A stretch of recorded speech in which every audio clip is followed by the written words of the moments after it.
creating the circuit in a particular way that you could potentially insert intelligence into circuits to get them to build more specific objects. Now, it's also coincidental, and it's just another 2 seconds, that electron microscopy has recently shown that the distance between synapses is so close that spillover from one input is almost impossible to avoid onto another one. Within 200 nanometers, there's another synapse that is related to a different neuron, which means that it may just be that what the brain is trying to do is to control the voltage within a certain voxel compartment, and not so much just that particular neuron. So if we summarize, let's look at a world as an electromagnetic dendritic object, a virtual environment. And what it would say is we do not see the world.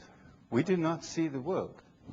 What we do is we use any clue that our senses can provide us to build a virtual analog model of the world on the dendrites.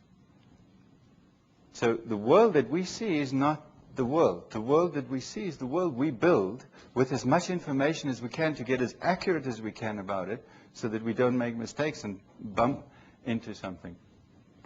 So neurons learn to contribute to the circuit to build a distributed dendritic object. The circuitry provides the rules to build and animate dendritic objects.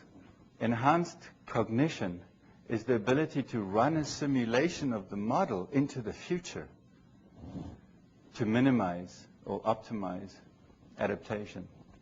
Different brains can learn to build the same model. We are 6 billion people on this planet. Every one of our brains are different.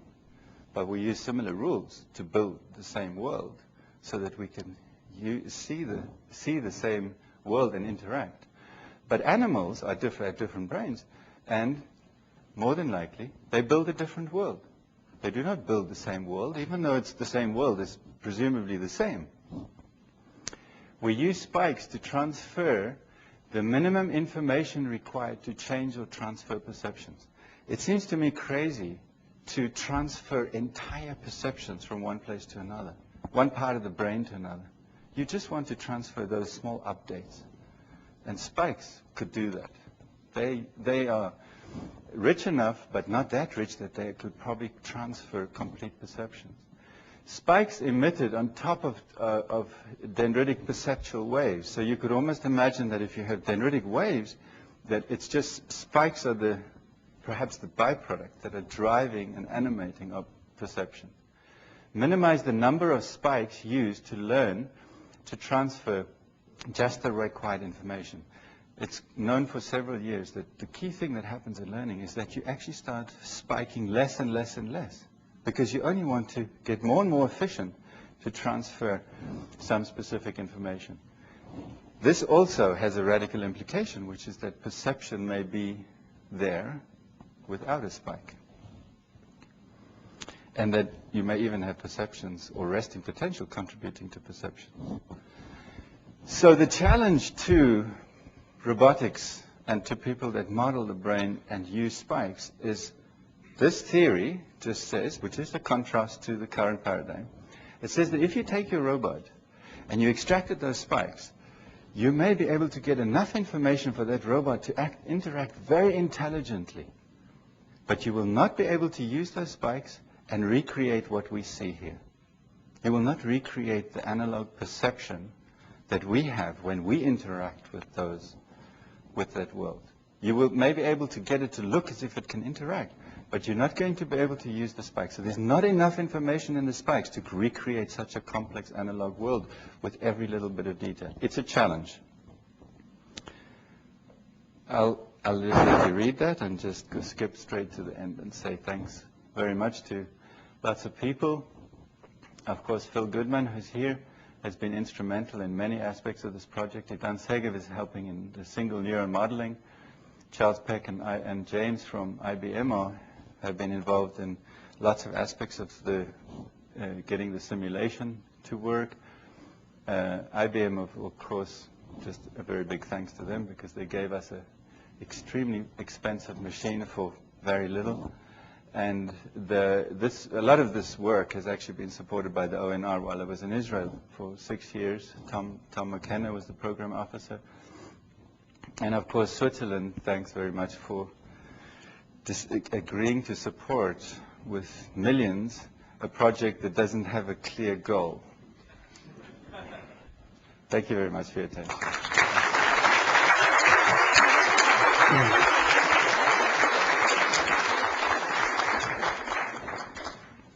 Thank you very much for this wonderful talk. We have a couple of questions.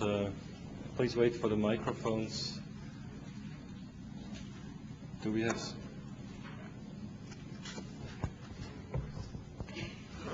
There's so many hands. Let's start with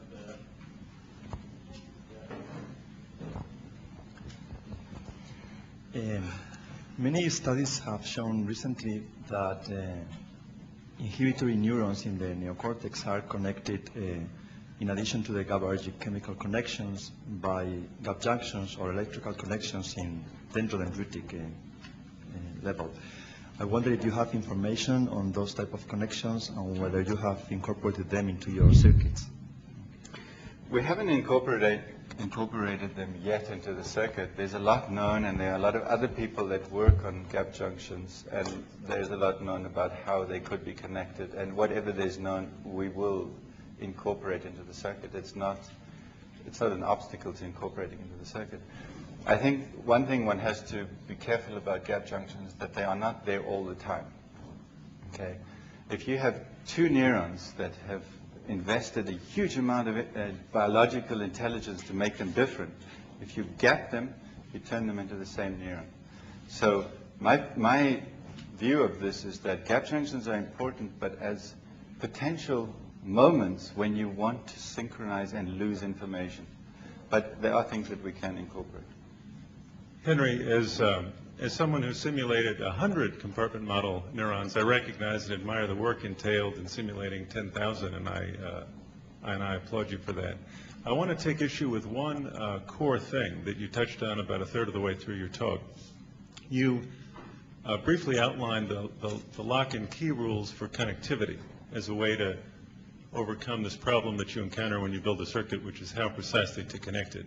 And as I understood it, and I won't try to do it justice, there's statistics of connectivity as a function of branch order between neurons of specific types. Yes. My objection there is that still provides you, even though you've got a branch specificity, that still provides order specificity, that still provides you a fairly random result. Maybe that's the tabula rasa that you talk about. Whereas one envisions these circuits growing with activity-dependent wiring, wherein, for example, two-layer force cells that together correspond to a similar feature may send their axons to the same branch, not just the same order, but the same branch in a layer 2-3 pyramid. And so my concern is that the wiring scheme that you described is perhaps a step in the right direction, but without the specificity based on some sort of sensory input, you don't really wire it as you need to. Understand. That is the reason why I agree with you. And right now we use probabilities of connectivity to decide, and then we just get a circuit. And that's what we can do right now. But what we're refining, we've gone and looked at the molecular causes of this rewiring. And we're turning that into an algorithm, which means that you first start off with a circuit that's unconnected, and you show it a stimulus set, which is the world that it will see, and it will begin to rewire. It wires itself according to it. So in the end, we're not going to use probabilities of connectivity to wire, and you will have very specific wiring.